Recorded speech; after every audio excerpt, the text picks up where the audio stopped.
जय श्री कृष्णा। मैं श्याम, आपका दोस्त, आपका प्रेमी, आपका सखा। जेठ मास कृष्ण पक्ष की द्वितीया 2 मई को आपसे श्रीमद् भागवत स्वाध्याय के आज 37 क्रम में आपका अभिनंदन करता हूँ, स्वागत करता हूँ। तृतीय स्कंद चल रहा है। आज हम 17वें, 18वें, 19वें 3 अध्याय के बारे में बात करेंगे और विश्व की 2 बहुत बड़ी समस्याएं जो उस समय आई थी, उनका भगवान किस तरह से मुक्ति दिलाते हैं उसके बारे में बात करेंगे। आज के क्रम में आगे बढ़े। मन क्रम वचन को भगवान के श्री चरणों में लगाते हैं, मूलाधार चक्र से भगवान का आराधन करते हैं। नमो भगवते वासुदेवाय, नमो भगवते वासुदेवाय, नमो भगवते वासुदेवाय, नमो भगवते वासुदेवाय, भगवते वासुदेवाय, नमो भगवते वासुदेवाय, नमो भगवते वासुदेवाय।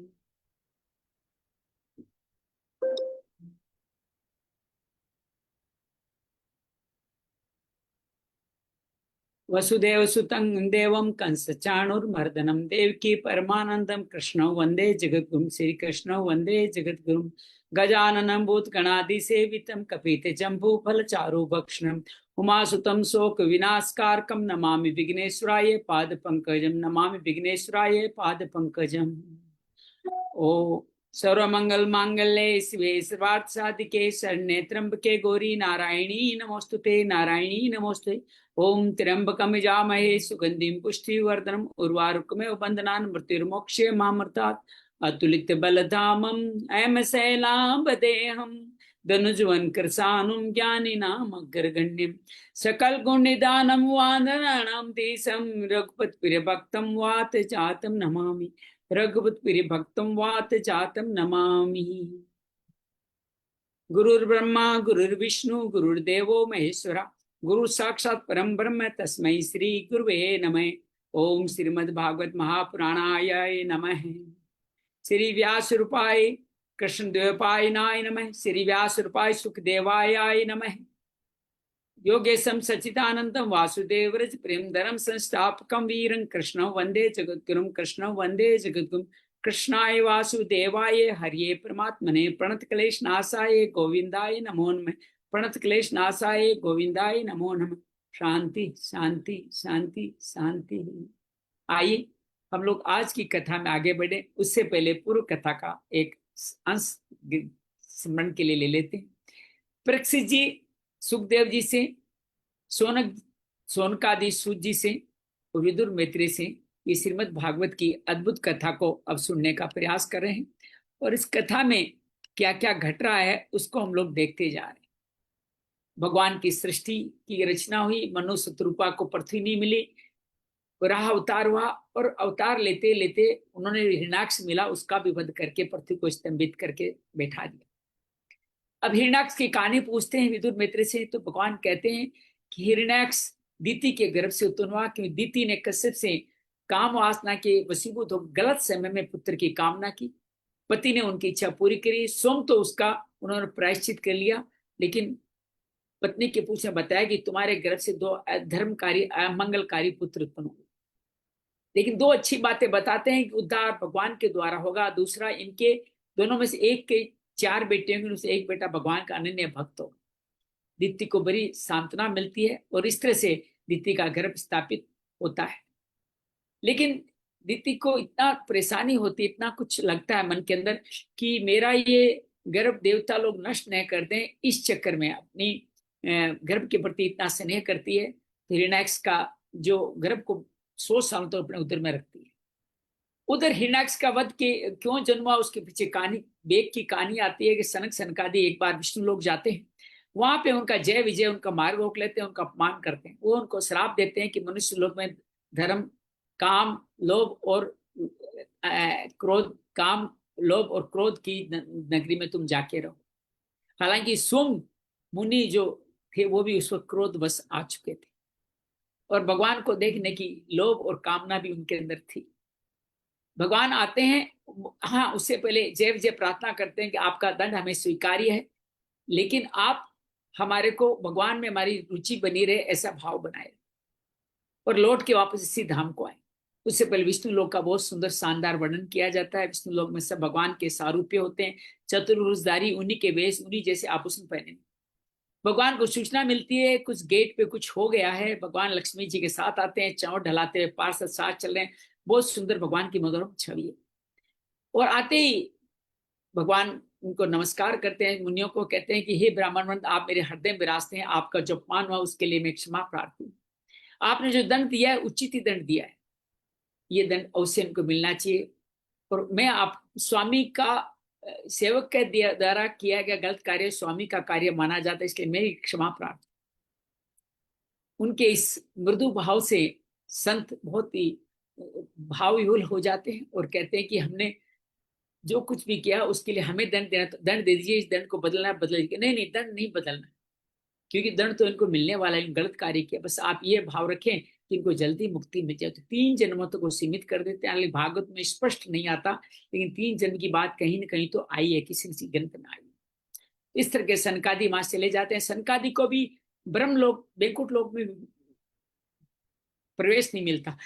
बैंकुट में वही लोग जाते हैं जो सद्यो मुक्ति, कर्म मुक्ति से भगवान के भक्त बन जाते हैं, जिनके मन में लोभ, काम, वासना, क्रोध नहीं रहता। सनकादि संत होने के बाद भी उनमें ये थी, इसलिए बैंकुट में प्रवेश नहीं मिलता। भगवान अपने पार्षदों कहते हैं तुम चिंता न करो, मैं तुम्हारे मुक्ति प्रदान वापस यहाँ ले आऊंगा। और वो चले जाते। कैसे तुम्हारे को श्राप मिलना था, तुमने पहले भी लक्ष्मी जी जब मेरे से मिलने आ रहे थे तुमने उनका रास्ता रोका, तब लक्ष्मी ने पहले ही श्राप दे दिया था। इन्हीं श्राप की, सारे श्रापों की, ये नारद मुनि का भी श्राप मिला था। इस तरह कई चीजें श्रापों को मिलकर नारद मुनि ने भगवान विष्णु को श्राप दिया कि आपको इस तरह अलग अलग अवतार लेने पड़ेंगे। तो इन सारे श्रापों का एक मिश्रित अनुभव ये हुआ कि आपको जय विजय को अब सनकादि का आधार बना के, भगवान की प्रेरणा से सनकादि ने किया होगा, जय विजय ने भगवान की प्रेरणा से उनका अपमान किया होगा। तो भगवान की माया है, उस माया के चलते सब कुछ हुआ, माया के चलते सब कुछ हुआ। और दोनों इस धरती पे गिरते जो लोग सब भयभीत हो गए और उधर देखते हैं गर्भ में दीतिन धारण करके वहां क्या हो रहा है उसको जानने की कोशिश करते हैं। ओम नमो भगवते वासुदेवाय। अथ सप्तदशोदय 17वां अध्याय निकाल लीजिए। हमारे साथ सीता बहन जुड़ी हुई है। पहला श्लोक मैत्रेयवाच है। निसम्यात भूमा भूत्वा गीतम कारणम संज्ञो जीरता ततः सर्वे नैव त्रिविधाय दिवोक्ष। विदुर जी, ब्रह्मा जी के कहने से अंधकार का कारण देवता लोग जान गए और उनकी शंका निवृत्त हो गई, स्वर्ग लौट आ गए। पता चल गया क्या हो रहा है, लेकिन निवारण कब होगा वो चिंता अभी भी बनी हुई है। तीदस्सु पतुरादेश पत्ते परिसंकिनी पूर्ण वर्ष पते साथी पुत्रो पर सुस्वे यमो। इधर दिति को, उधर दिति अपने पति के कथनानुसार उनको पता था कि मेरे पुत्र उपद्रव करेंगे, इसलिए पूरे 100 वर्ष तक उन्होंने, पहले माताओं को ये आजादी होती थी जितने दिन तक चाहे गर्भ धारण कर सकते। जैसे व्यास जी की माता ने भी 16 वर्ष तक रुकदेव जी को धारण करते हुए रखा था। तो 100 वर्ष तक उन्होंने पुत्र नहीं पैदा किया। फिर 100 वर्ष के बाद 2 जुड़वे पुत्र उनको उत्पन्न हुए। उन्होंने 2 जुड़वे, यमज कहते हैं जुड़वे को, उत्पाता निपेर तुर्जय मानियो हो दिव्य भुव्यंतरिक्ष से लोक्ष्यो रूपव्यायवा। तो उनके जन्म लेते समय स्वर्ग, पृथ्वी, अंतरिक्ष में अनेक उत्पात होने लगे जिनसे लोग अत्यंत भयभीत हो गए। उनके आते ही उत्पात शुरू हो गए।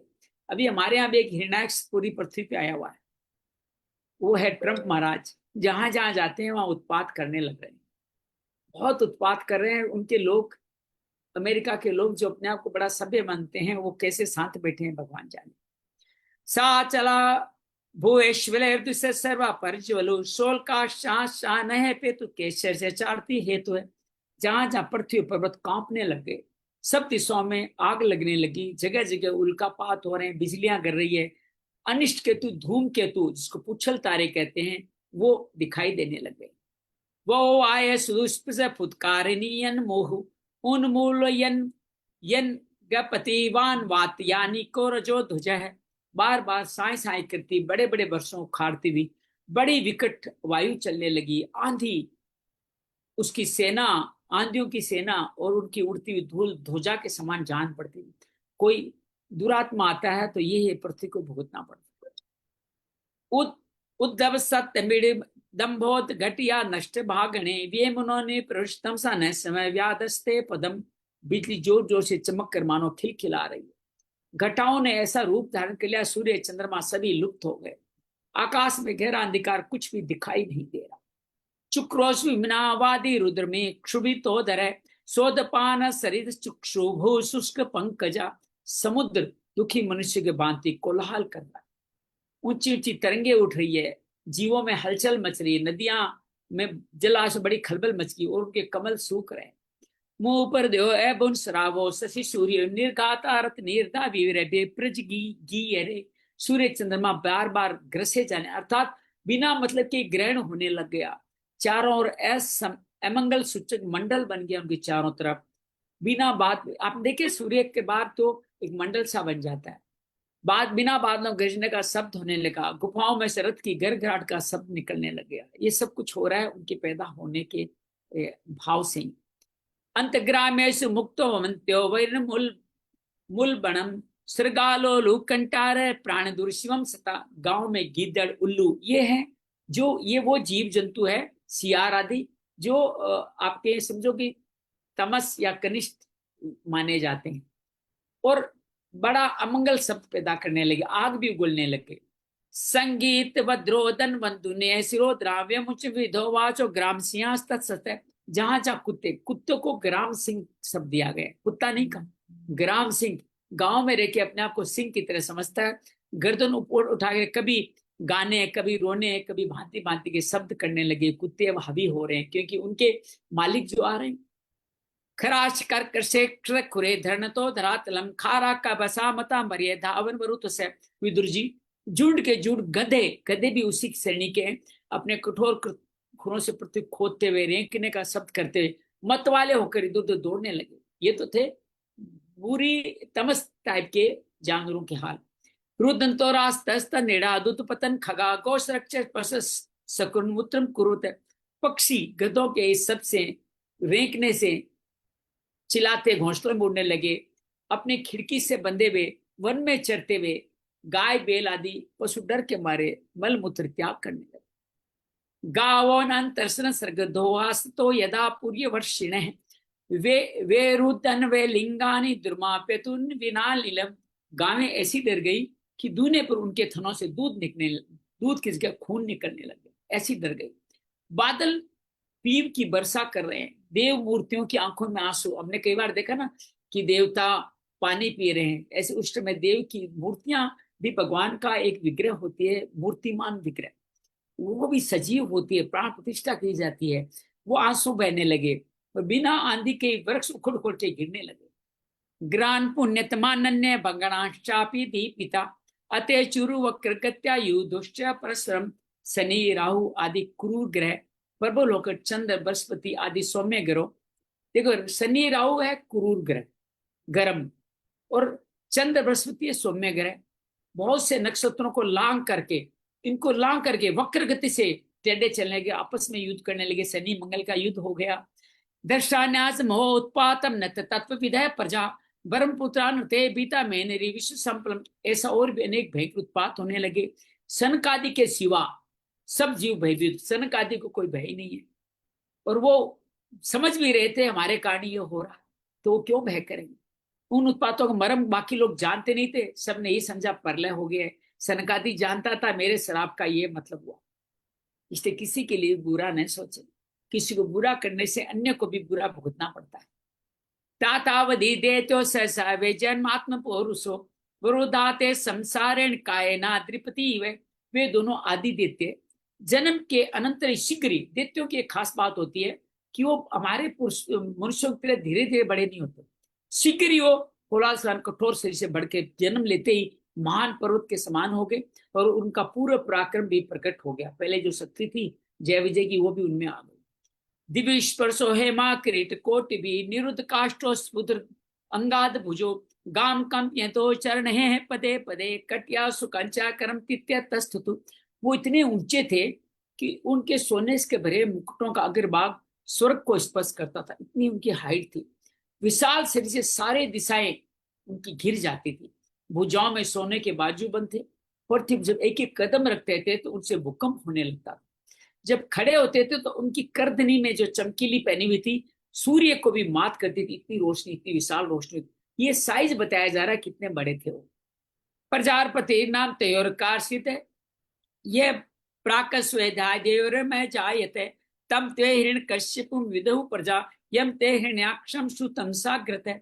वे दोनों यमस थे अर्थात जुड़वे थे। प्रजापति कश्यप जी ने उनका फिर नामकरण किया, खुद ब्राह्मण थे तो नामकरण तो किया। तो ये दैत्य किसके पुत्र हुए? ब्राह्मण पुत्र हुए। ध्यान रखिएगा, ब्राह्मण के पुत्र भी अपने कर्मों कारण ऐसे हो सकते हैं। इसमें एक खास बात है, जुड़वा हुए तो दीप्ति के घर में जो जिसको उन्होंने पहले रखा वो था हिरण्यकश्यप, एक तरह से बड़ा हुआ होगा। और जो उधर से बाद में निकला, जो पहले होता है वो अंदर होता है और बाद वाला उसके आगे होता है। तो निकलेगा कौन? जो बाद वाला। हिरण्याक्ष पहले पैदा हुआ, लेकिन बड़ा कौन था? हिरण्यकश्यप था। चक्र हिरण्यकश्यपुर्व्यापरम वरेण च वसो सांपालोका स्त्रीन कुतो मृत्यु उद्धता है। हिरण्यकश्यप ब्रह्मा जी के वर से मृत्यु भय से मुक्त हो जाने का ब्रह्मा जी ने, इन दोनों ने बहुत तपस्या की, ब्रह्मा जी इनको वर दिया, अलग अलग वर मांगे तो अलग अलग उनको वर मिले। हम ऐसे नहीं मर सकते, ऐसे नहीं मरते, ऐसे ही मर जाएं, ऐसा कुछ मिला। ये कहानी आगे हिरण्यकश्यप आएगी। हिरण्याक्ष की कहानी यही समझ सकते हैं। हिरण्याक्ष ने ऐसा वर दिया कि मैं किसी पुरुष के लिए देवता से, गिंदर से हाथ से नहीं मरूं, मेरी मृत्यु किसी जानवर के हाथ से हो। ज्यादा जानवर मुझे क्या मारेगा, जानवर तो सब मेरे बस में। ऐसा उसने वरदान लिया और इस तरह से वरदान लेकर पृथ्वी पे भी नहीं मरूं, ऐसा वरदान भी ले रखा था। बड़ा उद्धत हो गया दोनों। इसके हिरण्यकश्यप के वरदान बाद में आएंगे, कैसे नरसिंह के द्वारा इनका हद हुआ। अपनी भुजाओं के बल से समस्त तीनों लोगों को उन्होंने वश में कर लिया। त्रिलोक में कौन से हैं? याद है कि जब त्रिलोक की बात होती है, भू भूर्व स्व अर्थात धरती लोक, साथ में आपका पितृलोक, अंतरिक्ष लोक और स्वर्ग लोक, ये तीनों उन्होंने वश में कर ली है। हिरण्याक्षो अनुजतस्य प्रिय प्रीति कृतनवम गदापाणिर्द्यम या तो युसुसु मर्गने नृणम। अपने छोटे भाई हिरण्याक्ष को बहुत चाहता था और सदा अपने बड़े भाई का प्रिय कार्य करता रहता था। कौन? हिरण्याक्ष बड़े भाई का कार्य करता था। एक दिन वही हिरण्याक्ष सदा हाथ में गदा लेकर युद्ध का अवसर ढूंढता ढूंढता स्वर्ग लोक में पहुंच गया। तम वीक्ष दुम सजम रणकातम कांचन नूपुरम वेजयंत्या सर्जा जुष्टम संस्यत महागदम। उनका वेग बड़ा ऐसा था, उनके पैरों में सोने की नुपुर झंकार रहे थे, गले में विजय माला थी, कंधे पे विशाल गदा रखी थी। हिरण्याक्ष का वर्णन भी भागवत में बहुत सुंदर तरीके से किया गया। मनो क्यों क्यों न करें, हर कुछ भगवान के ही तो अंश है। मनोवीर्यवरोक्षि संशन्ने कुतो भयम बितानि लीले देवास्त्रक्ष्यस्ता इवाहे। उनके मनोबल, शारीरिक बल और ब्रह्मा जी के बल ने उसे मतवाला कर रखा था। वो निर्कुंस था, निर्भय था। देवता लोग डर गए, जहां था छिप गए, जैसे गरुड़ के डर से सांप छिप जाते हैं। स्वते त्रेतान दृष्टा स्वसास्वेन देतराट से इंद्रन देव गानान छिबान पश्यन वेनद परसम। देवता हिरण्याक्ष ने देखा कि मेरे तेज के सामने बड़े गरीबले इंद्र आदि सभी देवता छिप गए, तो भयंकर गर्जना करने लगा। ततो निवृत्त क्रीडिशन गंभीरम भीम निश्वनम विच गाये महासुतो वार्दी मत एव द्वीप। फिर महाबली देते वहां से मान लिया कि सब भाग गए, जीत लिया मैंने, लौट कर जल क्रीड़ा करने के लिए हाथी की तरह समुद्र में घुस गया। उसमें पृथ्वी नहीं थी, याद रखिएगा, समुद्र ही था। जहां पे सारे राक्षस वगैरह का रसातल में उनका निवास था ना, पृथ्वी रसातल में थी, कि भगवान रसातल में योग निद्राक्ष में पृथ्वी को अपने साथ लेके गए थे, तो वही रसाल में थी। तो बड़ी लहरों की बड़ी भारी गर्जला में वो समुद्र में घुस गया। तस्मिन परुष्य सैनिका यादव गणा संध्य ससाद वसा एन माना भी तस्य वर्षा प्रतिदूर पर ध्रुव। समुद्र में ज्यों पैर रखा, डर के मारे जल के देवता वरुण के सैनिक जलचर जीव हक बका गए। किसी प्रकार की छेड़छाड़ न करने पर भी उसने कुछ नहीं कहा, लेकिन उससे इतने डर गए कि दूर तक भाग गए सारे सैनिक।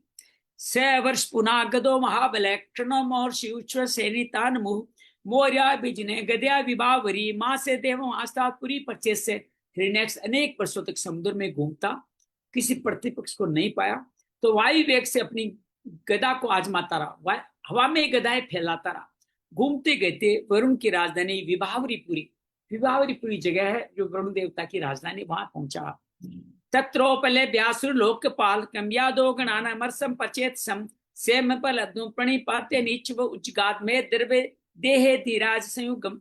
पाताल लोक के स्वामी जल चोरों के अधिपति वरुण को देख पहले उनका मजाक उड़ाया, और फिर नीच मनुष्य को नीच पे ऐसे नाटक करता ना, झुकने का, वैसे नाटक किया और कहता है मुझे युद्ध की भिक्षा प्रदान करे, ऐसा कहता है। अब आपके सामने कोई उपद्रवी व्यक्ति आ जाए तो आपको यहाँ पे थोड़ा बहुत जुगत लगानी चाहिए, थोड़ी बुद्धि का प्रयोग करना चाहिए, उसके बराबर नहीं होना चाहिए। ये जो पीछे आप मेरे देख रहे हो रश्मि सीता, ये हमने उस समय का सीन बनाया है कि कैसे अंधकार छा गया था चारों तरफ और कैसे देवलोक में वो पहुंच गया, सामने देवलोक दिखाई दे रहा है। तो ये हमने सीन आपके सामने रखा है ताकि आपको कुछ कुछ पिक्चर से भी इसका भान आता रहे कि क्या घटना चल रही है। त्वं लोकपालो अधि बच्चा वीर्या प्रोद्रमुदवीर मानिना विजिते लोक अखिल दैत्य दानवान यदा जुष्य पुराजित प्रभु। आप तो लोकपालक राजा और बड़े कीर्तिशाली हो। ये लोग अपने को बांका वीर समझते थे, उनके वीर मत को भी आप चूर्ण कर चुके। और पहले एक बार आपने संसार की समझ दैत्य दानव जोड़ी राजसूय यज्ञ भी किया, तो वहां क्या कह रहे हैं? क्या आपने तो सबको परास्त कर राजसूय यज्ञ भी किया था? आप बड़े बांका वीर है, तो भी मेरे युद्ध लड़ने का मेरा आग्रह स्वीकार करें। स एवं आसक्ति मदेन विद्विषा दृढ़ प्रलब्ध भगवान पाम पति रोषम समुतम समयन स्वयाध्या व्याचो चंदंगोपसम गता वयम। और मदोन्मत शत्रु के इस प्रकार बहुत उपवास करने पर भी वरुण को क्रोध तो आया। आपको भी कोई क्रोध दिलाएगा तो आपको क्रोध आएगा, लेकिन आप उस क्रोध को पी सकते हैं।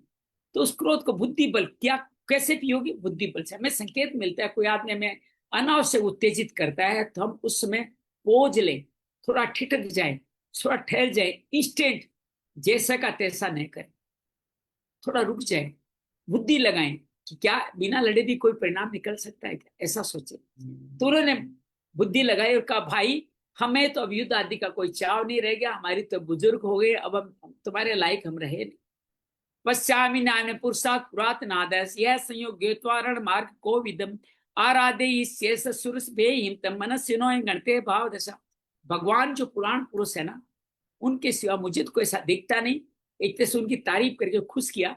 तुम जैसे कुशल कुशल वीर को संतुष्ट कर सके देते राज, तो भगवान पुराण पुरुष के पास जाओ, वही तुम्हारी कामना पूरी करेंगे। तुम जैसे वीर उन्हीं का तो गुणगान किया करते हैं। तम वीर महाराधम तभी पद्य विश्व में सासी से वीर से सभी वर्त यस्विधानामस्ताम प्रशांत रूपाणी दत्ते सद अनुग्रह। वे बड़े वीर हैं, उनके पास पहुंचते तुम्हारी सारी सेखी पूरी हो जाएगी। अब साथ में कटु वचन भी बोल रहे हैं, लेकिन वो अभी प्रशंसा से मदमत सुन नहीं रहा है। कुत्तों से, और तुम कुत्तों से घिर के वीर सैया पर सेन, एक तो वीर सैया वाला, फिर का कुत्तों से घिर जाओगे। वे तुम जैसे दुष्टों को मारने अर्थात तुम मारे जाओगे, ये भी कह दिया। और सत्पुरुषों कृपा कर अनेक प्रकार के रूप धारण करते हैं, तो एक सारा संकेत उनको दे दिया। इति श्रीमद्भागवते महापुराणे पारमहंसा सहितां 33 स्कंदे हिरण्याक्ष दिग्विजय सप्तशोऽध्याय। श्री कृष्णार्पणमस्तु। कृष्णाय वासुदेवाय हरिये परमात्मने प्रणत क्लेशनाशाय गोविंदाय नमो नमः। आज हम 3 अध्याय करेंगे क्योंकि हिरण्याक्ष का वध आज करवा देना है, ज्यादा दिन तो पृथ्वी को तकलीफ में नहीं रखना। अथ अष्टादशोऽध्याय। श्री ओम नमो भगवते वासुदेवाय। मैत्रेय उवाच तदेव मा कर्मणे जले से भासित मा मनास्तु विगणय दुर्मद हरे विदित्वा गतिर्नार्दात निर्विशेतन्नाथ। अब वरुण जी की ये बात सुनी तो दैत्य बड़ा प्रसन्न हुआ। ये भूल गया तो उसके हाथों से मारा जाएगा, इस पे ध्यान नहीं दिया और कुछ भी ध्यान नहीं दिया। और वहीं पे तुरंत नारद जी आ जाते। नारद जी आके कहते तेरे जोड़ का बंदा ये वरुण कुछ नहीं है तेरे आगे, ये सब तो तेरे से ऐसे ही तेरे हार मान चुके हैं। तेरे जोड़ का योद्धा मैंने ढूंढ लिया है, उस योद्धा से तू लड़ और तेरे विजय करके तू विश्व विजय का विजेता कहला जाएगा। अभी न तो देवता लड़े न वरुण लड़े, अब किससे लड़े बिना कैसे काम चलेगा। देखिए ट्रंप से चीन और रशिया से लड़ने की हिम्मत हुई नहीं, तो वो ईरान पे टूट पड़ा, तो कहीं से युद्ध करना चाहता है। तो युद्ध करने के नारद जी ने उनको श्री हरि का हिरी हरि है ना, अभी रसातल में गए, वहां चला जा। वहां पृथ्वी को निकालने गए तो पृथ्वी का भी कब्जा कर सकता है, एक लालच भी दिया तुझे पृथ्वी मिल जाएगी और तू भगवान से युद्ध भी करके तेरा वो योद्धा तेरे टक्कर का है, तेरी विजय हो जाएगी। ऐसा नारद जी ने।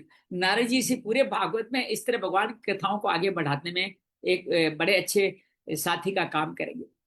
दशम तत्र बीजितम धराधरम प्रोनिया मना विनिम दृष्टिया मूषण मक्षणा स्वर चोर अरुण सीरिया जहां से चावन गोचरो मृग, वहां उन्होंने विश्व विजय, वापिस कहानी वहीं आगे जहां पे वध किया था, विश्व विजयी वराह भगवान को अपनी दाढ़ों की नोक पर पृथ्वी को ऊपर की ओर ले जाते देखा। वे अपने लाल लाल चमकीले नेत्र से उसके तेज को भी हर रहे थे। वो खिलखिला के हंस पड़ा, ये जंगली पशु या जल में कहां से आ गया? भगवान को जंगली पशु कह रहा है। आहेन में जमई विमुंचनो सशोकषा विश्व सचेम अर्पिता न स्वस्ति यास्यामक्षत सुरादम साधे शुक्रा करते। फिर वरा ने कहा, अरे ना समझ। वरा से क्या कहा? अरे ना समझ, इधर आ, इस पृथ्वी को छोड़ दे। इसे ब्रह्मा जी ने मैं रसातल वासियों के हवाले कर दिया है। रे शुक्र रूपधारी सरातम, मेरे देखते तू उससे कुशलपूर्वक कहीं नहीं जा सकता। तो एक तरह से पृथ्वी का किडनैप भी चाहता है, पृथ्वी हमारे पास ही रहे, पृथ्वी पे लोग कोई बसे नहीं, ऐसा भी चाहता है। तुम न स प्रत्यन भवान किम बरतो यो माया सुरान प्रोक्षित है। तुम योग माया बलम बल अल्प पौरुषम संस्थाए मृड प्रमुचे स अक्षय। तो माया से लुक छिप करी दैत्यों को जीत लेता है, मार डालता है। क्या इसी से हमारे शत्रुओं का नाश करने के लिए तुझे पाला गया? मूड, तेरा बल तो योग माया ही है, कोई पुरुषार्थ तुझ में थोड़ी है। आज मैं तुझे समाप्त करके अपने बंधुओं का सबका शोक दूर कर दूंगा। ये वो कौन? हिरण्याक्ष वाच है। त्वयि संस्थिते गद्या शीर्ण शीर्षिम्न दे बुच्यत्या चेत भूयम बलिम सर्षियो यच्च देवा स्वयं सर्वे न भक्ष्यंत अंत्य मूला। मेरे हाथ से छुटी गदा के प्रहार से तेरा सर फट जाएगा, तू मर जाएगा। जब तेरी आराधना करने वाले जो देवता ऋषि हैं, वे सब जड़ कटे हुए पुरुषों भांति स्वयं ही नष्ट हो जाएंगे। सुतुद्यमानो हरिदुरक्त तोमरे दृष्टांगगा गामुपलक्ष्य भीताम तोदम मर्षनि गादम अम्भुद्याद ग्राहते सक्रिण यूर्थते। हिरण्याक्ष भगवान के इन दुर्वचन बाणों से छेदे जा रहा था। बाण जो मुख्य बाण है ना, वो भी लोगों को तकलीफ पहुंचाते हैं, यहाँ बताया गया। परंतु दांत की नोक पर की पृथ्वी, जो उनकी पत्नी थी, जो ऐसा दैत्य आ गया इतना विशाल, तो पृथ्वी भयभीत हो गई। तो पति क्या करेगा? पहले अपनी पत्नी की रक्षा करेगा ना, उसका भय दूर करेगा। तो वो उनके जो उन्होंने चोट मारी, जो बाणों की दांतों की उन दांतों की दुर्वचन के जो चोट मार रहा था, उसको सह करके जल से उस बाहर निकल गए, जिससे ग्राह की चोट खाकर हथनी से गजराज बाहर निकल गए। तम निसरन सलिनान दुंद्रुतो इरण केशो दुरित यथाक्षर कलान दंष्टो अस्नि सोनो अब्रवीत गतिरिया की तुम विकीर्तिन। चुनौती का कोई उत्तर नहीं दिया, जल से बाहर आने लगे। तो ग्राह जैसे गज का पीछा करता है, ग्राह कहते हैं मगरमच्छ को, गज कहते हैं हाथी को। उस प्रकार पीले केस और तिखी दाढ़ी वाले, अब उसका स्वरूप आ रहा है, पीले केस है, तिखी दाढ़ी है। उस दैत्य ने उनका पीछा किया, वज्र के समान कह, तुझे भागने में लज्जा नहीं आती? असत पुरुषों के लिए कौन सा काम न करने योग्य है? सच है, तुम असत पुरुष इसलिए भाग रहा है। स गामोस दस्तास्य गोचरे विनश्य तस्यात्म अध्यात्म सत्वम अभिदृष्टो विसर्जा पुरुषुर पश्यतो रे। भगवान ने पृथ्वी को ले जाकर पहले पृथ्वी को शांत किया, जल के अपने बाल बच्चों की पहले रक्षा करी, अपनी पत्नी की रक्षा करी, जल के ऊपर स्थापित किया और उसमें आधार शक्ति का संचार कर दिया। फिर हिरण्याक्ष के सामने ब्रह्मा जी ने उनकी स्तुति की, देवताओं ने फूल बरसाए कि पृथ्वी मां आ गई है, धरती लोक आ गया है।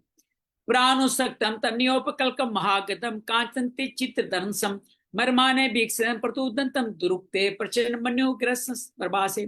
श्री ने बड़ी भारी गदा ली, अपने पीछे हिरण्याक्ष, जो हिरण कहते हैं सोने को, हिरण्याक्ष अक्ष बोलते आंख, तो सोने जैसी आंखें थी उसकी, सोने के आभूषण भी धारण करता था, कवच धारण करता था, और निरंतर उनको कटुवाक से मर्माहत भी करता जा रहा था। क्रोध पूर्वक हंसते हुए अब भगवान वाच है, भगवान ने क्या कहा? सत्यम वयो वन गोचरा मर्गा मर्गे ग्राम सिंगान न मृत्यु पास है मृत्यु मुक्त से विकितम कर्ण गंते। अरे सचमुच ही हम जंगली जीव है, जंगली जीव को वन गोचर कहते हैं। हाँ, मैं जंगली जीव हूं, लेकिन तुम जैसे ग्राम सिंह किसको कहते हैं? आपको बताया था, कुत्तों को कहते हैं। आप जैसे कुत्तों को हम ढूंढते फिरते हैं। दुष्ट वीर पुरुष मृत्यु पास से बंधे हुए अभागे जीवों की आत्मसलागा, अर्थात आत्मसलागा कहते हैं अपनी खुद की प्रशंसा जो खुद ही करता है, उसको आत्मसलागा कहते हैं। कि वीर पुरुष उस पर ध्यान नहीं देते। एते वन्यम न्यायसरार सोक्षाम गत योग द्रावितास्ते तिष्ठामहे अथापि कथंचिदाजोष्टेम कम यामो बलिनोत्पाद्य वेरम। हाँ, हम रसातल वासियों की धरोहर चुरा कर लज्जा छोड़कर तेरे गदा के बैसे यहाँ भाग आए हैं। हमें ऐसी सामर्थ्य कहाँ, तेरे से अद्वितीय वीर के सामने युद्ध में खड़े हो जाए। फिर हम जैसे तैसे तेरे सामने खड़े हैं, तू जैसे बलवान वीर बांध हम जा भी कहाँ सकते हैं। भगवान एक तरह से उसकी तारीफ करते हुए उसको व्यंग्य में बोल रहे हैं। त्वं पदर्थदानां किल युत्पादिपो घटस्य नोस्तस्य आस्वनु है संस्थाप्य चस्मं प्रवाजासु स्वकानम ये स्व प्रतिज्ञा नाति पिता पर सभ्य है। तू पैदल वीरों का सरदार है, इतना बड़ा, उसके उसको बैठने के लिए कोई और मिलेगा भी कैसे। इसलिए निस्संग और उधेड़ बुन छोड़ के हमारा अनिष्ट करने का प्रयत्न कर, हमें मार कर अपने भाई बंधुओं के आंसू पहुंच। अब इसमें देर न कर, जो अपनी प्रतिज्ञा पालन नहीं करते वो असभ्य है, भले आदमी बैठने लायक नहीं। तू तो भला आदमी है, मार दे मेरे को। मैत्रेय उवाच सो अधिक्षिप्त भगवता परलब्धश्च रुषा भसम आजारो लबनम क्रोधम क्रीड्यमानो अहिराडे। विदुर जी, भगवान ने रोज से उस दैत्य को इस प्रकार खूब उपवास और तिरस्कार किया, तो पकड़ खिलाए जाते हुए सर्प के समान क्रोध से तिल मिला उठा। सर्जन मसीते श्वासान मनु पर जलितेन्द्रिय असाधित असाध्य तो गदिया गदियाभ्यन उद्धरियम, वह खींच कर लंबी लंबी सांसें। देखो, किसी का अगर आपने ताकत कम करनी हो तो उसको उकसाओ। जब क्रोध आपकी ताकत को खा लेता है, तो भगवान ने यही बुद्धि लगाई कि उसकी बहुत ज्यादा उसको क्रोध दिलाया, उसकी ताकत छीन होने लग गई, वो लंबी लंबी सांसें लेने लग गया, इंद्रियां क्रोध से लुप्त हो उठी। और उस दुष्टते ने फिर सोचा समझता बड़े वेग से लपकर भगवान पर गदा का प्रहार किया। तो आप ऐसा करके देखिए, उनको क्रोध दिला गया। एक छोटी सी कहानी मुझे याद आ रही है। एक फिल्म आई थी छोटी सी बात, बड़ी अच्छी फिल्म है, ऋषिकेश गुरु जी कभी देखिएगा, आपको अच्छा लगेगा। अमोल पालेकर होते हैं, असरानी होते हैं। तो वो असरानी अमोल अपनी ये हिरण्यकश्यप जैसी कोशिकाओं से कोशिशों से अमोल पालेकर जिनको चाहते हैं विद्या सिन्हा, उनको उन तक आने नहीं देते। ये चाहते हैं आए, तो एक वर्मा जी जैसे अशोक कुमार के पास जाते हैं और उनको कुछ उनसे तरकीबें सीखते हैं। अब तरकीब सीख के जो आई, वो वही तरकीब है जो यहाँ पे भगवान हिरण्यकश्यप के आगे कर। अब वो विद्या सिन्हा से उसको छीनने के लिए उस जैसा करना जरूरी था। तो वो टेबल टेनिस बहुत अच्छी खेलता था, तो उन्होंने उसके सामने कहा मैं खेलूंगा। अरे विद्या ने कहा ये बहुत बड़ा चैंपियन है, तुम कैसे जीतोगे, कि जो भी है मैं आज तो खेलूंगा, मेरी इज्जत की बात। तो यहाँ भगवान रूपी अमोल बालक हिरण्याक्ष रूपी असानी के सामने खेलने आ गए। अब असानी जो ही मारने को सर्विस करने को होता है, तो ही रुको, और वहां से कुछ पहुंचता है, हाँ अब चलो, फिर करता है रुको, फिर जूते का अपना बांधने लग जाती है। 3-4 बार उसको रोकता है, इतने में अस्थानी हिरण्याक्ष को गुस्सा आ जाता है, वह फिर जोर से सर्विस मारता है और आउट हो जाता है।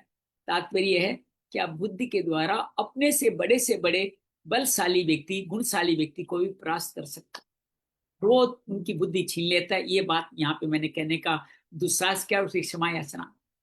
भगवास्तु गदा वेग विष्टम और सी अवंचित रश्चिनो योगारूढ़ कम। भगवान ने अपनी छाती पर चलाई हुई शत्रु गदा के प्रहार को कुछ टेढ़े होकर बचा लिया। फिर वैसे ही जो योग सिद्ध पुरुष मृत्यु के आक्रमण से अपने आप को बचाए। एक बड़ी सूत्र मिला है कि योग में अगर सिद्ध होए तो मृत्यु का डर आपको नहीं सताएगा, तो मृत्यु के आक्रमण से बचा सकते हैं। उसी तरह भगवान ने अपने बचाए से योगी बचाते हैं। पुनर्गदाम समादा पराम्यंत वीक्षण से अभ्यादरी क्रुध संभार दृश्य दक्षदम। फिर क्रोध से अपने होठ चबाता गदा लेके बार बार घुमाने लग गया, तो श्री हरि बड़े वेग से उसकी तरफ झपटे। तदस गदया दक्षिणाभुरी प्रभु आग जगने सुताम सौम्य गदया कोविदो अहनत है। सौम्य भाव विदुर जी, जब प्रभु ने अपने शत्रु की दाएं भों पे गदा की चोट की, कि गदा में कुछ हिरण्याक्ष ने उसे बीच में अपनी गदा पर ले लिया। चोट तो करी, हिरण्याक्ष भी कुशल व्यक्ति था, चोट को गदा पे ले लिया। एम गदा व्याघुर हरिक्षो हरिरेव च जिगिसासुर संवाद वन्यो यम भी जब धनतु। इस प्रकार श्री हरिण्याक्ष एक दूसरे जीतने की इच्छा से अत्यंत क्रुद्ध होकर आपस में भारी गदाओं से प्रहार करने लगे। तपोस्मदोष मगधा ततांगयो शताक्षणा विवर्धित मन्यवो विचित्र मार्गास्तोर्जिगिस्या वे भादी लाए मिलवे शिष्णो मृदय। उसमें दोनों में जीतने की होड़ लग गई। दोनों के अंग गदाओं की चोट से घायल हो गए और अपने अंगों के घाव से बने रुधिर की गंध से दोनों को क्रोध बढ़ रहा था। दोनों तरह तरह के पेंतले बना रहे थे, और इस पर जैसे गो के लिए दो सांड आपस में लड़ते हैं ना, उसी तरह जीतने के लिए यहाँ गो कौन है, पृथ्वी है। पृथ्वी माँ के लिए दोनों लड़ाई कर रहे हैं। एक संत तो कहते हैं कि सबसे बड़ा भूमाफिया था हिरण्याक्ष, जो पृथ्वी को ही अपहरण करना चाहता था। बड़ा भयंकर युद्ध होने लग गया। देतस्य ही ज्ञावयस्य माया घृतवारात तो महात्मने कौरवमयां दिस्तो विमर्दनम दिदुक्षा रागादुषी भृत सुरा। इस प्रकार हिरण्याक्ष और माया से वरा रूप धारण करने वाले भगवान यज्ञ मूर्ति पृथ्वी के लिए द्वेष भाग युद्ध करने आए। तब वहां देखने के लिए बहुत सारे ऋषि और ब्रह्मा भी वहां पे आ गए। बहुत सारे ऋषि, 12 ऋषि, 4 सनकादि 16 तो है ही है, 10 और 4 14 तो है ही है। आसना सौंडर्पत में सात्वम कृतप्रतिकार महार्य विक्रम विलक्ष देते भगवान शस्त्री जगत नारायणम सात आदि सुक्रम नारायणम आदि सुक्रम। वे हजारों ऋषियों से घिरे हुए थे। तब उन्होंने देखा आदित्य बड़ा सूरवीर है, उसमें भय का नाम भी नहीं, उनका मुकाबला करने में भी समर्थ है, उनके पराक्रम को चूर्ण करना बड़ा कठिन काम है। तब भगवान से, नारायण से ये ऋषि संत ब्रह्मा ये कह रहे हैं, ब्राह्मो आवाच है, ऐस्ते देवानाम अंगिलिमुपयुषाम विप्राणाम सौरभेयाणाम भूतानाम अप्य नागसाम आगस्कर्त भयकस्कर्त समा भवाद्रो असुर अन्वेष प्रतिरतो लोकानर्ति कंटक। देव, मुझसे वर पाकर ये दुष्ट बड़ा ही प्रबल हो गया। आपके चरणों की शरण में रहने वाले देवताओं, ब्राह्मण, गायों, निपराध जीवों को बहुत बड़ी हानि पहुंचा रहा है, दुखदायी भयप्रद हो गया। इसके जोड़ का कोई योद्धा नहीं है, इसलिए महाकंटक आपका मुकाबला करने वीर की खोज समस्त लोकों में घूम आया है। मैं नमवाय विनम्दम निरंकुश सतमम आक्रीड बाल वध्येव यथावसी विसुमत्थितम। ये दुष्ट बड़ा ही मायावी घमंडी निरकुश है। बच्चा जिस प्रकार खुद वे सांप से खेलता है, वैसे ही आप इससे खिलवाड़ नहीं करें। ये सांप ऐसे आप खिलवाड़ नहीं करें। न याव देश वर्ते स्वाम वेला प्राप्य दारुण है स्वाम देव माई मस्ता तावज्जो अज्ञम अच्युत है। देव अच्युत, जब तक ये दारुण दित्य अपने बल वृद्धि की बेला, अच्छा दित्य शक्तियों के बल कब बढ़ते हैं आपको पता है कि सांध्य बेला से श्राद्ध तक उनका बल डबल हो जाता है। वो बेला आ गई तो बड़ा प्रबल हो जाएगा। उससे पहले ही आप योग माया को स्वीकार करें और इस पापी को मार डालें। अभी तक भगवान योग माया का प्रयोग नहीं कर रहे हैं, अपनी शक्ति से ही लड़ रहे हैं। ऐसा गौर तमा संध्या लोकंच बंटकरी प्रभो उपसर्ति सर्वा स्वर्णाम जय माया। लोगों का संहार करने वाली संध्या की भयंकर बेला आना ही चाहती है। आप उससे पहले असुर को मारकर देवताओं को विजय प्रदान करें। अग्नय से अभिजीनाम योगो मूर्त को एकाद शिवाय न संस्कृतमास निश्चित दुस्सर्म। उस अभिजीत नामक मंगल में मूर्त का भी अभिजित मंगल में मूर्त का योग भी अभी आ रहा है। तो मूर्त के हिसाब से भी ये उचित समय है। आप हम लोग कल्याण के लिए शीघ्र इस दुष्ट दैत्य को निपटा दीजिए, ऐसा ब्रह्मा मांगते हैं वरदान। दिष्टाम तो अवित मृत्युम साम साधित स्वयं विक्रम मृदेहत्वा लोकानादि शर्मणि। प्रभु, इसकी मृत्यु आपके हाथ में बंदी है। हम लोगों के बड़े भाग्य है कि स्वयं अपने काल रूप आपके पास आप पहुंचा है। आप युद्ध बल से मार के लोगों को शांति प्रदान कीजिए। इति श्रीमद्भागवते महापुराणे परमहंसा सहितां तृतीय स्कंदे हिरण्याक्ष वधे अष्टादशोऽध्याये श्री कृष्णार्पणमस्तु। कृष्णाय वासुदेवाय हरिये परमात्मने प्रणत क्लेश नाशाय गोविंदाय नमो नमः। ये दोनों अध्याय मिलाकर के भी अभी 60-70 हुए हैं, तो 100 श्लोक का तो हमारा अभ्यास है ही है। तो आइए तीसरा अध्याय में हिरण्याक्ष का वध आज करा देते। उससे पहले एक छोटी सी बात, एक हीरो तब बड़ा होता है जब उसके सामने वाला विलेन भी बहुत भयंकर हो। गब्बर को मारा तो जयवीर की प्रतिष्ठा हुई, ऐसे ही मोगेम्बो को मारा, या वर्ल्ड में जितने भी बड़े देते हैं ना, उनको कोई मारता है तो उसकी प्रतिष्ठा बढ़ती है। पर भगवान की प्रतिष्ठा बढ़ानी थी। कई बार मन में पहले मेरे ख्याल आता, ब्रह्मा ऐसे वरदान क्यों दे देते हैं, हिरण्याक्ष को दे दिया, हिरण्यकश्यप का, शिव जी ने रावण को दे दिया, ये सब क्यों कर रहे हैं? अरे भगवान की इच्छा अनुसार कह रहे, भगवान कह रहे मेरी जोड़ी का बंदा ढूंढ के ला, ताकि लोग जगत में मैं बार बार ये काम नहीं कर सकता, बड़ा भारी योद्धा लेके आ, जब उसको मारूंगा तो लोग समझ जाएंगे ये भगवान है। इसलिए ब्रह्मा जी भगवान की इच्छा अनुसार ही ऐसे ऐसे उल्टे सीधे वरदान देते हैं, ताकि लोग उनके बराबर के तुल्य हो जाएं, तो उनके साथ लड़ने का भगवान का जो भाव है, ऊर्जा है, जो उनकी प्रतिष्ठा है, वो ज्यादा विकसित हो। इसीलिए ब्रह्मा जी वरदान देते ही बात अपने अपने अकाउंट में नोट कर लीजिएगा। 19वां अध्याय में पहुंचते हैं। हिरण्याक्ष वध इसमें होने वाला है। मैत्रेय वाच है, औदार्य विरंच निर्विजय लिकामतम वच प्रस्यपेम गर्भेण तन भागेन स्वगृत। विदुर जी ब्रह्मा के कपट रहित अमृत वचन सुनकर भगवान उनके भोलेपन पे मुस्कुरा दिए और प्रेम पूर्ण कटाक्ष द्वारा उनकी प्रार्थना स्वीकार की। कैसे भोले, अरे मैं तो खेल कर रहा हूँ, मेरी युद्ध लड़ने की इच्छा हुई थी, तभी तो मैंने अपने इनको तुम्हारे द्वारा इतने वरदान दिलाए, ताकि थोड़ा मुझे अभ्यास, तो मेरे बराबर का योद्धा तो अभ्यास भी किससे, कुछ छोटे मोटे से तो भग आ जाएगा एक बार में। तो हम तो इसके साथ खेल खेल रहे थे, मेरी थक गया सोए सोए, मेरी कुछ खेल करने की इच्छा हुई, तो एक क्रीड़ा, युद्ध क्रीड़ा करने की इच्छा हुई, तो इसलिए तुम्हारे द्वारा ही मैंने इनको वरदान दिलाए हैं। तो तुम इन बातों को मुस्कुरा करके बोले। तत्संपन्न मुखश्चंत कुतो भयम, स्वीकार के लिए उनकी प्रार्थना। जगन्नाथ पते गद्या हनासुर मक्ष जय, साहता तेन गद्या वीता भगवत करात, विगुणितात पत्र दे तद्बोधाद विवाह भवत है। तो फिर उन्होंने झपट कर अपने सामने निर्भय विचरते हुए शत्रु की ठुड्डी पर, उनकी ठुड्डी पर गदा मारी, किंतु हिरणाक्ष की गदा से टकराकर वो गदा भगवान के हाथ से छूट गई। अरे भगवान के हाथ से गदा छूट गई, अब ये देखते पता नहीं क्या करेगा, और गदा नीचे गिर गई। लेकिन वहां पे एक बड़ी अद्भुत घटना हुई। क्या अद्भुत घटना हुई? गदा छूट चुकी है, भगवान खतरे में, लेकिन वहां एक अद्भुत घटना घटती है। क्या घटती है? स तदालब तीर्थो भी न बवादे निरायुधम मान्यन समृद्धम विश्वक्षेन प्रकोक्यम। सत्वर वार करने का अच्छा अवसर था।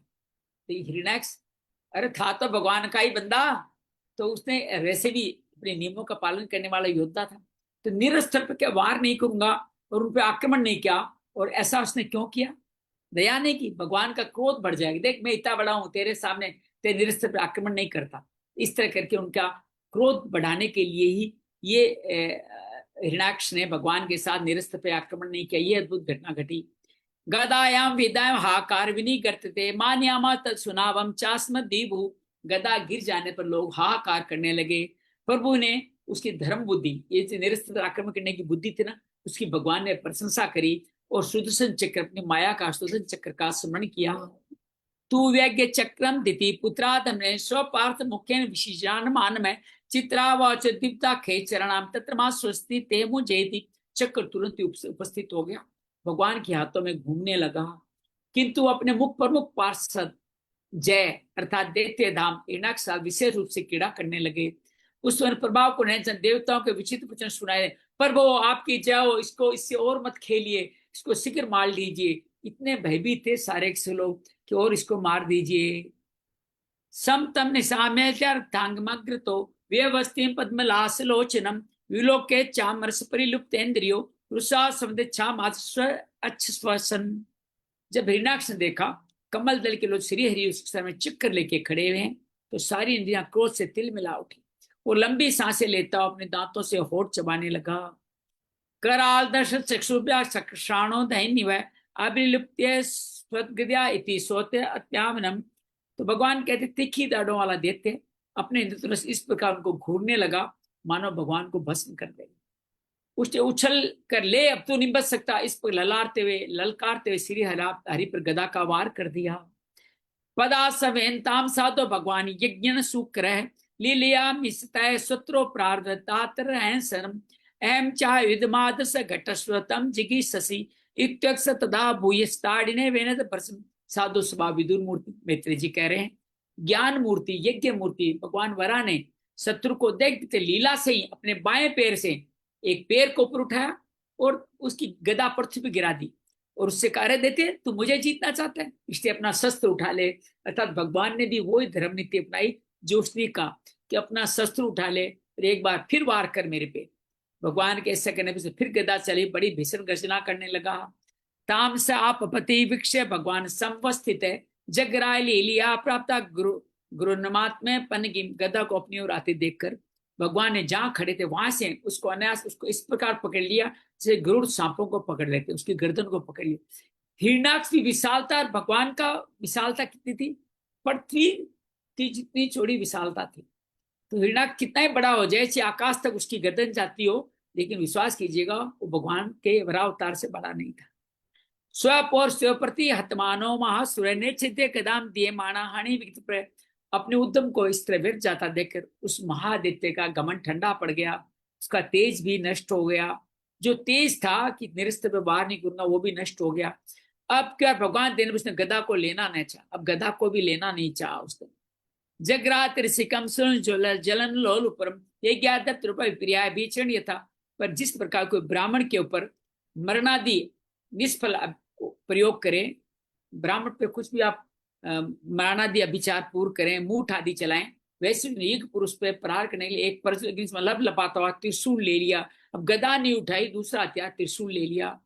तदोसादित्यमा भटार्पितम चक्का सातम खय उदृण ददी दति चक्रेण चिचेन सात नेमिना हरियर्था तास्य पत्र मुंचितम। महाबली हिरण्याक्ष का अत्यंत वेग से छोड़ा हुआ वो तेजस्वी त्रिशूल आकाश में बड़ी तेजी से चमकने लगा। भगवान ने उसे तिक्की धार वाले चक्र से इस प्रकार काट डाला। अब यहाँ कथा आ रही है, जैसे इंद्र ने गरुड़ जी के छोटे हुए तेजस्वी पंख को काट डाला। अरे इंद्र ने गरुड़ भगवान का जो पार्षद है उस पर क्यों वज्र चलाया? आइए पूर्व कथा का स्मरण करते हैं।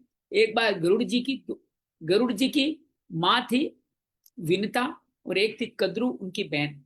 विनता से गरुड़ पैदा हुए थे और कद्रु से सर्प पैदा हुए। दोनों बहनों के बीच में, उनके पुत्रों के बीच बहुत जंग चलती थी। और एक बार सर्पों ने, माता कद्रु ने विनीता को दासी बना लिया, दासी पर में रख, उसे मुक्त कराने के लिए उनको कहा दासी से मुक्त चाहते हो तो हमें अमृत ला के दो, क्योंकि सर्पों को अमृत नहीं मिला था इसलिए वो अमृत चाहते थे जो इंद्र के पास थे। तो अपनी माँ को मुक्त कराने के लिए गरुड़ जी देवराज इंद्र के पास गए और इंद्र से अमृत छीन लिया। जब इंद्र ने उनके ऊपर अपना वज्र छोड़ा तो इंद्र का वज्र कभी व्यर्थ नहीं जाता, भगवान के पार्षद, भगवान के समकक्ष थे, इससे उनका मान रखने के लिए गरुड़ जी ने अपना एक पर गिरा दिया, उसे वज्र ने काट डाला, गिराए हुए पर को काटा। तो इसी तरह से भगवान ये कहते हैं कि तीखी धार चक्र से इस प्रकार काट दिया जैसे गरुड़ जी का पर कटा था। वृक्ण सुलेवोदारिणा हरे प्रत्यय विस्तीर्ण मुरो विभूति मत पर्वत रोष ऐसा कठोर मुष्ण नंदन प्रत्याद दिया। तो उसे भगवान के चक्र से, अपने त्रिशूल के यूं कट जाने से उसको बहुत क्रोध हुआ।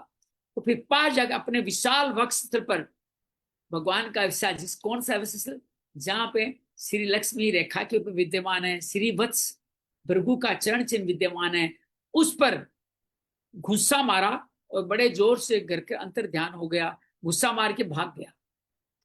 तेने तमाते क्षत भगवान यदि सुकर ना कंपत मना कुदवस्था इतएव द्वीपे विदुर जैसी, जैसे हाथों पर पुष्पमाला की चोट का कोई असर नहीं होता, उस प्रकार पर उस पर गुस्सा मारने भगवान आदि वरा तनिक बिट्टस से मस भी नहीं। अरोधुर या सन्मा योग माहेश्वरो यामी लोके प्रजास्ता वेनेरी असोपया स्वयं।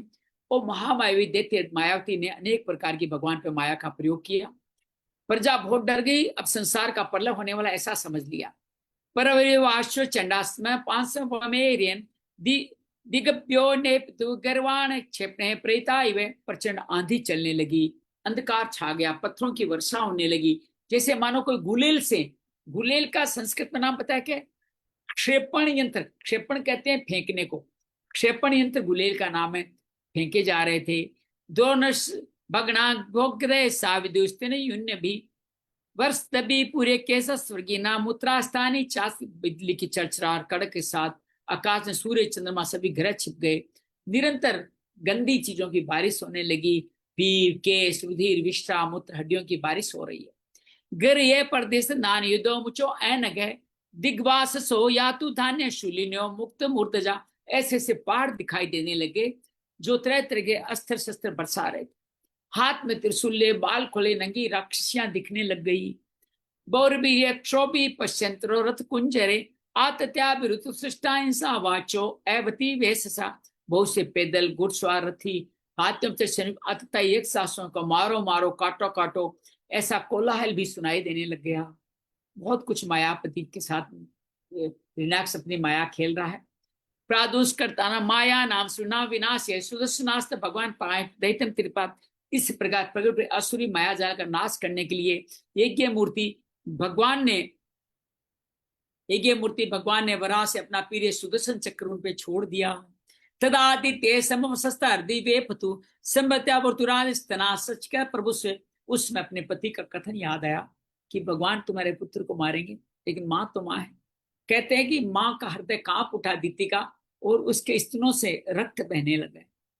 कोई बेटा कुछ होता है तो माँ का ये हाल हो जाता है, भले ही वो देते ही हो।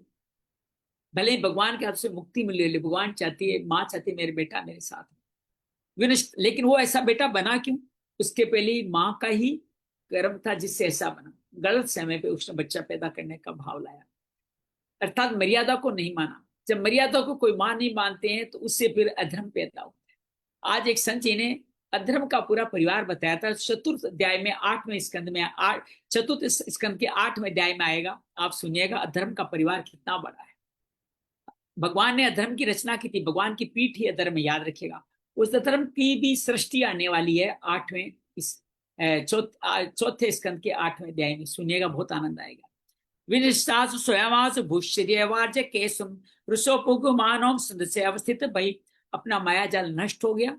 देखते फिर भगवान के पास आया, क्रोध से द्वारा चूर चढ़ने की उसने भुजाओं में भर लिया। फिर तू देखा वे तो बाहर ही खड़े, अब मायापति माया दिखा रहे, उसके चारों तो भुजा पले मायापति उससे बाहर निकल गए। तम मुष्टि विघ्न अग्रसोर दोक्ष कर्णम कणे मूले तथा मरुत्पति, अब भगवान को वज्र के समान कठोर मुक्कों से प्रहार कर रहा है। तब इंद्र ने जैसे वत्रासुर प्रहार किया था उसी प्रकार भगवान ने उसकी कनपट्टी पे एक तमाचा मारा, कनपट्टी पे तमाचा मार के मारा है इसको। स आतो विश्वजिता हे गुया परिभ्रमत गाते उदस लोचन विसर्जन भाव सिंह स्रो उत्पद यथा नगेंद्रो ललितो नभस्वता। विश्वजी भगवान ने यद्यपि बड़ी उपेक्षा से तमाचा मारा था, लेकिन चोट से हिरणाक्ष का शरीर घूमने लग गया, नेत्र बाहर निकल गए, हाथ पे और बाल छिन्न भिन्न हो गए, निष्प्राण होकर के वो पृथ्वी पर विशाल वृक्ष के समान गिर गया। क्षितोऽसयानां तम कुंठवर्ष कलान्दर्शं परिदर्शदम् अजादयो विक्ष संसुरागता अहो इमा को न लुबेत संस्थित। हिरणाक्ष का तेज अभी भी मलिन नहीं हुआ था। उस कराल दाढ़ों वाले दैत्य को होठों से होठ जबाते पृथ्वी पड़ा देकर वहां युद्ध देखने के लिए आए ब्रह्मा देवता उसकी प्रशंसा करने लगे। ओहो, ऐसी अलभ्य मृत्यु किसको मिल सकती है? ये मृत्यु तो भगवान के हाथ से मिली, इसका कल्याण हो गया। यम योगिनो योग समाधिनारो ध्यायन्ते लिंगादस्तो मुमुक्षा तस्य पदातो मुखम पर्यंतनुत्सर्जय है। अपनी मिथ्या उपाधि छूटने के लिए जिसे योगी जन समाधि योग के द्वारा एकांत में ध्यान करते हैं, उसी चरण प्रहार से उनका मुख देख देखते इसलिए दैत्यराज ने अपना शरीर त्याग दिया। चरण प्रहार से भगवान का मुख देखते। गीता में क्या कहा है? अंत में मेरा स्मरण करेगा, मेरा नाम लेगा, मेरा रूप देखेगा, उसको मुक्ति दूंगा। वो तो भगवान के हाथों से भगवान का मुख देखते देखते ही प्राण त्यागे। तो ये कैसा, इसकी उपमा क्या दी है? समाधि योग के एकांत में जब लोग हमारी कोई प्रशंसा नहीं करे, हमें योगी राज नहीं कहते, योगी एकांत में करते हैं, कोई देखे नहीं, मुझे प्रशंसा नहीं चाहिए, वो काम हुआ है वहां पे। ए तो वा पार्षदावस सापाद्यावस गतितम पुनः करती पेस्तम प्रपस्ते ही जन्म भी। ये हिरण्याक्ष हिरण्यकश्यप भगवान के ही पार्षद है, याद करा रहे हैं, इन्हें साप व अधोगति प्राप्त हुई, अब कुछ जन्मों फिर अपने स्थान पर पहुंच जाएंगे। देवाउचु, देवता कहते हैं नमो नमस्तु किलियंत त्वेषितो गिरितामल सत्तमूर्ते जुष्टा त्वं जगता मृत्युं स्वपाद भक्त्या वयम स्मृता।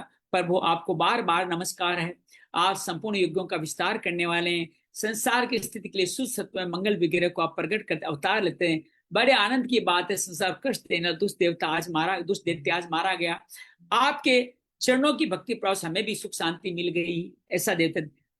वराह भगवान की जय। मैत्रेवाच एवं हिरण्याक्षम विक्रम सहसा दैत्या हरिदादि सुकर जगाम लोकम स्वम खंडितोत्स्वम समिड पुष्करा विश्वरादि। विदुर जी इस प्रकार महाकर पराक्रम हिरण्याक्ष का वध करके भगवान ने आदिवरा अपने अखंड आनंद में धाम को पधार गए। तो भगवान आदिवरा उनका आनंद में धाम है, वहां पधार गए। परमात्मा देवता उनकी स्तुति कर रहे हैं। मया एता अनुत्तमवादि तेरे कथा वर्षे सुमित चेष्टम एता हिरण्याक्ष उदार विक्रमो महावृदे किरणमणिराक। भगवान अवतार लेख जैसी लीलाएं करते हैं, जिसको हमने भीषण संग्राम में खिलौने के भांति महापराक्रम हिरण्याक्ष को वध कर डाला। प्रिय विदुर जी, ये सब चीज जैसा मैंने गुरु मुख से सुना था ऐसे मैंने सुना दिया है। सूतवाच, सूत जी भी कुछ कह रहे हैं। इति कोशरा वाक्यात मासुते भगवत कथा छतान्न परमले भगवान तो तुर्ज। मैत्री जी मुझसे मैत्री मुख से भगवान की कथा सुनकर परम भागवत विदुर जी को बड़ा आनंद हुआ। सोनक जी ऐसा कहा सूत जी ने। अन्य पुण्य शोक लोका पुण्य में सास्ताम उपसुत भवन में शरीवत सांगे कीम पुनः। जब अन्य पवित्र कीर्ति और परम यशस्वी महापुरुष सुनने बड़ा आनंद होता है, तब श्री वत्सधारी भगवान ललित लीलाम लीलाओं की तो बात ही क्या। ललित ललाम लीला का जब सबकी कहानी सुने आनंद, भगवान की कथाओं तो कितना आनंद है। योम गजेन जस्करसम ध्यान तना अंबुजम क्रासन करुणाम कृचेतो मोचित द्रुतम तम सुखारद मर्जुब्रे अनन्य शरणे निर्भीहि कृतज्ञ है को न सेवे दुराद्यम साधु भी। जिस प्रकार बार बार ग्राह गजराज का जिक्र आ रहा है, जल्दी कथा आ सकती है। ग्राह के गजराज प्रभु के चरणों से ध्यान करने लगे, उनकी हथनियां दुख से चिंगाड़ने लगी, जिसमें उन्होंने तत्काल दुख से बचाया। सब ओर से निराश होकर आपके शरण में आए थे, सरल हृदय भक्तों से सहज में प्रसन्न हो जाते हैं कि दुष्पुरुषों के लिए अत्यंत आप दुराराध्य है, उन पर जल्दी प्रसन्न नहीं होते। इस पर भी उपकारों जान ऐसा कौन सा पुरुष है जो उसका सेवन नहीं करेगा।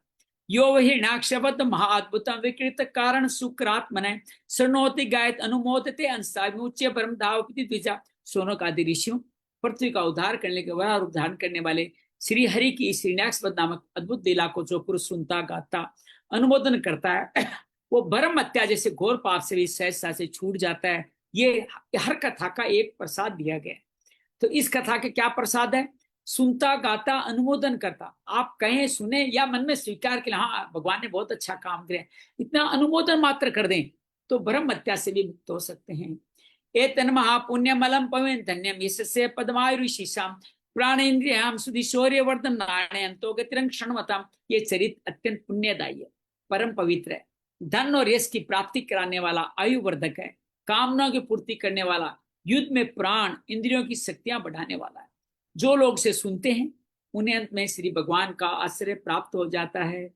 इति श्रीमद्भागवते महापुराणे पारमहंस्यां तृतीय स्कंदे हिरण्याक्षवधो नामो 19वां अध्याय। श्री कृष्णार्पण वस्तु।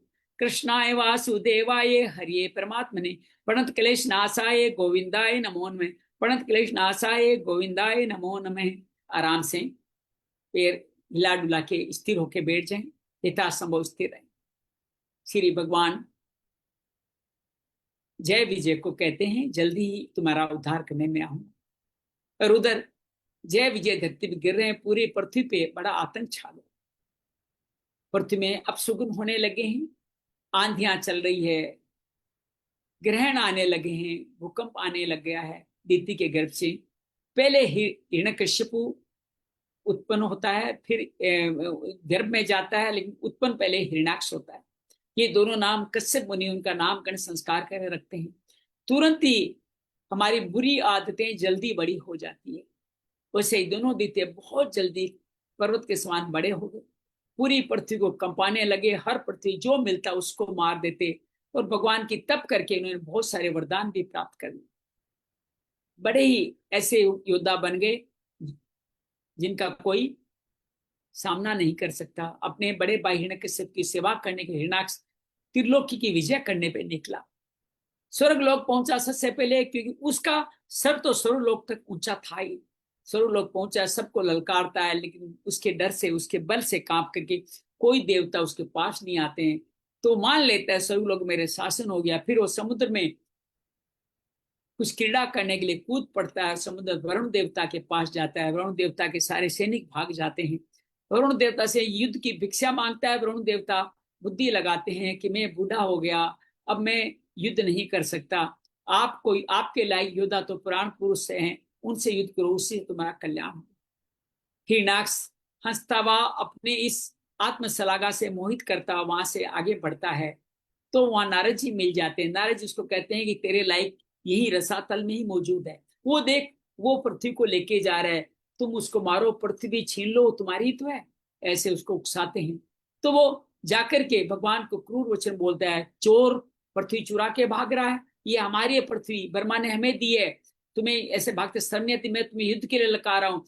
भगवान शांत रहते हैं, उनके इन बाणों को सहन करते हुए पहले जो पृथ्वी माँ जो भयभीत हो गई थी उसको स्थापित करते हैं, पश्चात उनसे लड़ने के लिए आते हैं। भगवान और उन दोनों के बीच भयंकर युद्ध होता है। वो अलग अलग तरह से युद्ध करते हैं। गदा का प्रहार से भगवान पे युद्ध करता है, भगवान की गदा गिर जाती है, तो वो धर्म का अनुयायी करते हैं, उन पे आक्रमण करता है। भगवान भी उसकी प्रशंसा करते हैं। तुरंत भगवान गदा लेकर के उस पर आक्रमण करने चलते हैं। इतने में ब्रह्मा आदि ऋषि आके भगवान कहते, भगवान के साथ खेलिए मत, इसको तुरंत मार डालिए। भगवान मुस्कुराते हैं और उसके साथ फिर युद्ध करने लग जाते हैं। भगवान की युद्ध करते करते भगवान एक बार उनकी गदा, उसकी गदा गिरा देते हैं, भगवान भी उस पर आक्रमण नहीं करते, लेकिन वो गदा उठाता नहीं, और वो वहां पे एक त्रिशूल उत्पन्न करता है, त्रिशूल भगवान पे छोड़ता है, भगवान ने सुदर्शन चक्र से त्रिशूल को काट देते हैं, और फिर वो अपनी माया से अंतर्ध्यान होके माया से अनेक तरह के गलत वस्तुओं की बारिश करता है, पर्वत आते हैं, अंधकार फैला देता है, बहुत सारी ऐसी आवाजें करता है। वर्मा कहते हैं कि साई बेला आ रही है, उसमें इसकी शक्ति और बढ़ जाएगी, अब अभी झूठ मतलब भगवान इनको आप मार डालिए। देवता भी इस तरह से वंदना करते हैं, तो भगवान उसके साथ आकर के भगवान पे त्रिशूल चक्कर व्यक्त जाता है, तो भगवान को बाहों में भींच के मारना चाहता है, भगवान अपनी माया से बाहर निकल जाते हैं, और फिर एक कनपट्टी के प्रहार से उसको एक थप्पड़ मारते हैं, और वो पृथ्वी गिर के मर जाता है। इस तरह से हिरण्याक्ष का वध होता है, भगवान समस्त देवताओं को पृथ्वी को स्थापित करके त्रिलोक में फिर शांति धर्म की स्थापना करते हैं, और मनुसूत्र रूपा के लिए पृथ्वी की व्यवस्था भी ब्रह्मा के द्वारा इस तरह से हो जाती है। उधर अदिति बहुत परेशान होती है, उसके स्तनों से खून बहने लगता है कि मेरा पुत्र मारा गया, एक मन में कहेंगी संतुष्टि भगवान के हाथों मारा गया। भगवान के चेहरे को देखते देखते ही वो परम धाम को चला जाता है। सभी देवता ब्रह्मा भगवान की स्तुति करते हैं। आइए हम भी रा भगवान की स्तुति करें। श्रीमन नारायण नारायण नारायण, भजमन नारायण नारायण नारायण, श्री वराह नारायण नारायण नारायण, श्री हिरण्याक्ष नारायण नारायण नारायण, ब्रह्मा नारायण नारायण नारायण, नारद नारायण नारायण नारायण, सनकादि ऋषि नारायण नारायण नारायण, जय विजय नारायण नारायण नारायण, कश्यप दिति नारायण नारायण नारायण, हिरण्या कश्यप हिरण्याक्ष नारायण नारायण नारायण, श्री व्यास सुखदेव नारायण नारायण नारायण, सुत शौनकादि नारायण नारायण नारायण, विदुर मैत्रेय परीक्षित नारायण नारायण नारायण, समस्त देवलोक नारायण नारायण नारायण, श्री वरुण लोक रसातल नारायण नारायण नारायण, श्री हिरण्याक्ष पृथ्वीमान स्तंभित नारायण नारायण नारायण, हिरण्याक्ष आदिवराह युद्ध नारायण नारायण नारायण, गदा युद्ध त्रिशूल युद्ध नारायण नारायण, कनपट्टी हिरण्याक्ष उद्धार नारायण नारायण नारायण, श्रीमन नारायण नारायण नारायण, भजमन नारायण नारायण नारायण, योगेशम सचिदानंदम वासुदेव रज प्रेम धर्म संस्थापकम वीरन कृष्ण वंदे जगद्गुरु, श्री कृष्ण वंदे जगद्गुरु, श्री कृष्णार्पणमस्तु। कृष्णाय वासुदेवाय हरिये परमात्मने, प्रणत क्लेश नाशाय गोविंदाय नमोन्मय, प्रणत क्लेश नाशाय गोविंदाय नमोन्मय। शांति शांति शांति। उम्मीद है आपको आज के तीनों अध्याय जो लगभग हमने 4 मिनट के ऊपर किए हैं, 2 मिनट तो लेट शुरू होते हैं, तो समय पे पूरे के तीनों अध्याय। आज हिरण्याक्ष का वध हुआ, भगवान का एक अवतार का मुख्य कार्य संपूर्ण हुआ, भगवान ने वराह अवतार लिया, और बहुत सुंदर शिक्षाएं हमें मिली कि हमें अपने शक्तिशाली दुश्मन के साथ वरुण देवता ने जैसा किया वैसा करना चाहिए। पहले अपना कार्य, जो प्रमुख कार्य पूरा करके ही युद्ध में उतरना चाहिए, और किसी उत्साह से उकसाना नहीं चाहिए। लोग कहते हैं कि आप केवल अच्छे लोगों से नहीं सीख सकते, आप बुरे लोगों से सीख सकते हैं, ये नहीं करना चाहिए। तो हिरण्याक्ष ने जो किया वो हमें नहीं करना चाहिए, ये वरुण वराह ने किया वो करना चाहिए। ये सुंदर कथा या हिरण्याक्ष वध की हुई भगवान का देखा जाए तो ये विकृत प्रथम अवतार कहा जाएगा।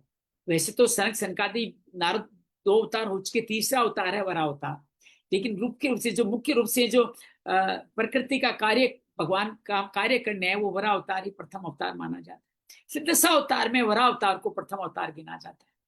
इसलिए आपके सामने एक कथा आई, उम्मीद है आपको आनंद आया होगा। कल फिर वर्मा जी की अनेक सृष्टियां जो हमने 10 सृष्टि करी थी, वो फिर वर्णन आएगा। ये वर्णन कहाँ से आएगा? अब कश्यप की बाकी जो पत्नियां थी उनके माध्यम से सृष्टि कैसे बनेगी उसके आएगा। स्वयं मनु ने किस तरह का उपाय किया, किन किन उपाय अवलंबन किया, वो सब भी आने वाले हैं, जिसको हम कल सुनने वाले हैं। आप सबका प्रेम रहे, आधार रहे, साथ रहे। राज रात्रि को मैं अपने निज प्रदेश गाँव जा रहा हूँ। 2 मेरे पास विकल्प है, गांव में सिग्नल की प्रॉब्लम रहती है। एक तो गांव जाके किसी के घर जाके के वहां के वाईफाई से करूं, अगर समय पे पहुंच गया तो। ट्रेन अक्सर लेट भी हो रही है। दूसरा, आज रात्रि को हम लोग 8:30 से 9:30 कर सकते हैं, क्योंकि मेरी ट्रेन 11:35 की है, तो 9:30 9:30 कह सकते हैं। तो सरला, रश्मि, सीता, आप जो समय कहें वो करने को तैयार है। कल करना है सुबह तो कल कर लेंगे। गोपाल जी के घर जाऊंगा, उनके घर जाके वाईफाई में कर लूंगा, कि मेरे घर में तो है। हाँ भैया, रात्रि को आज ही आप चलो, कर दीजिए तो आपको भी कल प्रॉब्लम का टेंशन नहीं रहेगा, आज वाईफाई है चलो। नहीं है। ठीक है, ठीक है, ठीक, बहुत बढ़िया, बहुत आभार है, बहुत हाँ आभार आपका, बहुत सारा आनंद है। आज हम रात्रि को 8:30 से 9:30 कर लेंगे, तो कल हमारा सफर में समय बीतेगा तो आराम से रहेगा। तो सब हाँ। पता रहेगा, मैं लिंक डाल दूंगा, समय यही रहेगा, बस सुबह की जगह रात्रि हो जाएगी। और हम कल 20वें अध्याय में प्रवेश करें। तृतीय स्कंद भगवान के कई अवतारों का वर्णन होता है, तो इसमें आगे चल के देखेंगे वो क्या क्या हो रहा है, उसके बारे में जानेंगे। बहुत बहुत धन्यवाद, बहुत बहुत आभार। धन्यवाद। जय श्री कृष्ण। जय श्री कृष्ण, मंगल मंगल।